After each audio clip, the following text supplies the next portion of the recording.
Ja, ich komm in kein Krankenhaus auf die Welt, sondern im Labor. Ich hab zwei Multicore-Prozessoren im Innenohr. Im Gehirn verbinden paar Synapsen und ein Haufen vieler kleiner Adern, Kupferdraht und Nerven mit der Hauptplatina. Sauber verschraubt und geliefert, alles funktioniert und laffert. Nur dank der besten deutschen Professoren und Wissenschaftler, die Tag und Nacht drauf guckt's an, um jeden Bauplan bis ins Feinste auszuarbeiten, bis wir schließlich gebaut haben. Mit ziemlich großem Aufwand und Schädeldeck komplett Versteifung. Nenn ich kein Noten, sondern Petaflop meine Rechenleistung. Und zum perfekten Zeitpunkt, statt meiner Beta-Phase, sind dank der Programmiercodes keine Software-Probleme da weg. Am EKG noch angehängt, bin ich angeschalten worden, das erste, wo ich her da. Es lebt, ja, es lebt! Und ein leises Bohren in meinem Verteiler waren Daten, wo's mein Zweck ist, an Maschinen programmiert zu zeigen, was perfekter Rap ist. Cyborg Rap, Cyborg Rap, Cyborg Rap, Cyborg Rap, this is Cyborg Rap, Cyborg Rap, this is Cyborg Rap, Cyborg Rap, this is Cyborg Rap, this is Cyborg Rap, this is Cyborg Rap,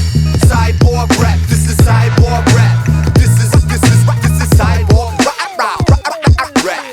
Vorsprung durch Technik, das kann keiner in Frage stellen. Ich kann die Bass so schnell rappen, wegen Nanozellen in meiner Blutlaufbahn und selbst träge die eine Kugel. Oh, was in Gym, weil ich ohne Körperflüssigkeit rebooten kann. Das gehört zum guten Ton der Ingenieursarbeit. Störungsfrei schlagen meine Wörter wie ein Mörserei. Mit meinem Gehör und Mic verfolge ich mein Einsatzziel, in der Battle gegen Raps aktuelle einzuziehen. Die besten Lines zum Sieg, mein Gegner macht's mir hart. Ich front und sogar meine Kühleinheiten Lafferhorst. In meinem Motherboard hat schon an die 70 Grad. Double-Time-Passagen nutzen Stoßdämpfer vom Kiefer an. Fuck, so verliere ich nur, mein Gegner ist ein Übermensch, der wie beim Schach jeden einzelnen meiner Züge kennt. Shit, mein Kühler brennt, es ist alles defekt. Ich hab versagt gegen Liquid, bringt perfekter Rap nix. Cyborg